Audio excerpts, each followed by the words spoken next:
नौर की पाठशाला में स्वागत है। देखिए प्यारे बच्चों, जैसा कि आप सभी को पता है हम यूपी बोर्ड की तैयारी करा रहे हैं, जिसमें हमारा पहला क्वेश्चन है कूलाम का नियम, वो भी कक्षा 12 के लिए। कौन सी क्लास के लिए? 12th क्लास की जो फिजिक्स आती है उसमें आता है कूलाम का नियम। ये एग्ज़ाम की दृष्टि से बहुत इंपॉर्टेंट रहता है। हम जो है आपको सिर्फ वही क्वेश्चन कराएंगे जो बोर्ड एग्ज़ाम की तरफ से क्या है बहुत इंपॉर्टेंट रहने वाला है। देखिए कूलाम का नियम समझते हैं। कूलाम का नियम कहते किसे हैं? कूलाम का नियम क्या है प्यारे बच्चों? दो स्थिर बिंदु आवेशों के बीच, जिसमें दो स्थिर बिंदु आवेश होते हैं Q1 और Q2, उनके बीच जो लगने वाला होता है आकर्षण बल या प्रतिकर्षण बल। आवेशों के बीच लगने वाला आकर्षण या प्रतिकर्षण बल तथा उनके बीच की दूरी जो उनके बीच की दूरी r होती है उसके बराबर होता है। अब देखते हैं इस नियम के अनुसार कि दो स्थिर बिंदु आवेश क्या होंगे Q1 और Q2, वे Q2 के अनुक्रमानुपाती तथा उनके बीच की दूरी r के वर्ग के व्युत्क्रमानुपाती होता है। तो मैं आपसे बता दूं प्यारे बच्चों, जो अनुक्रमानुपाती होता है वो होता है बिल्कुल जस्ट सामने, और जो व्युत्क्रमानुपाती होता है वो होता है बटे में। तो दो स्थिर बिंदु आवेश है Q1 और Q2, इसे क्या काम कर लेंगे? F अनुक्रमानुपाती, क्योंकि हमें क्या करना है, इसमें बल F ज्ञात करना है। तो F अनुक्रमानुपाती Q1 और Q2, इसे मान लेंगे समीकरण 1। अब है फिर उनके बीच की दूरी के वर्ग के व्युत्क्रमानुपाती होता है।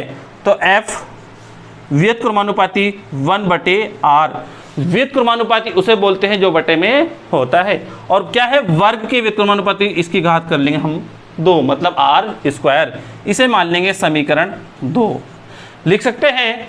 तब समीकरण 1 व 2 को मिलाने पर, तब समीकरण 1 व 2 को मिलाने पर, जब समीकरण 1 व 2 को मिलाएंगे तो हम क्या काम कर लेंगे? F अनुक्रमानुपाती Q1 Q2 और बटे r²। अब हमें क्या काम करना होगा? इस अनुक्रमानुपाती के निशान को हटाना होगा।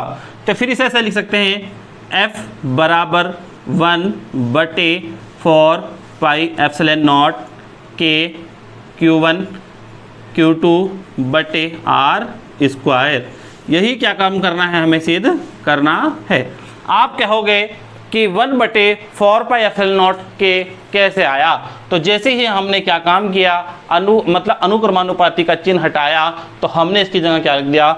1/4 पाई एप्सिलॉन नॉट के, जिसमें के क्या है? एक नियतांक संख्या है। इसमें पूछा जाता है कि 1/4 पाई एप्सिलॉन 0 का मान कितना होता है, तो आपको बताना होगा 1/4 पाई एप्सिलॉन 0 का जो मान होता है वो होता है 9 × 10⁹। 1/4 पाई एप्सिलॉन 0 का जो मान होता है तो वो होता है 9 × 10⁹। अब इसी तरीके से क्या होता है, एप्सिलॉन 0 का मान पूछ लिया जाता है। तो एप्सिलॉन 0 का जो मान होता है प्यारे बच्चों वो कितना होता है? एप्सिलॉन 0 का जो मान होता है वो होता है 8.85 × 10⁻⁻12। पूछ लिया जाता है इसका मात्रक क्या होता है, तो बल का मात्रक होता है न्यूटन, और जब बराबर के निशान हो तो होती कैंची गुणा न्यूटन मीटर स्क्वायर प्रति कूलाम स्क्वायर। तो न्यूटन मीटर स्क्वायर प्रति कूलाम स्क्वायर। तो ये था प्यारे बच्चों कूलाम का नियम। ये क्या है, एग्जाम की दृष्टि से यूपी बोर्ड 2026 में पूछे जाने की पूरी संभावना है। अच्छा प्यारे बच्चों, अब मिलते हैं अगले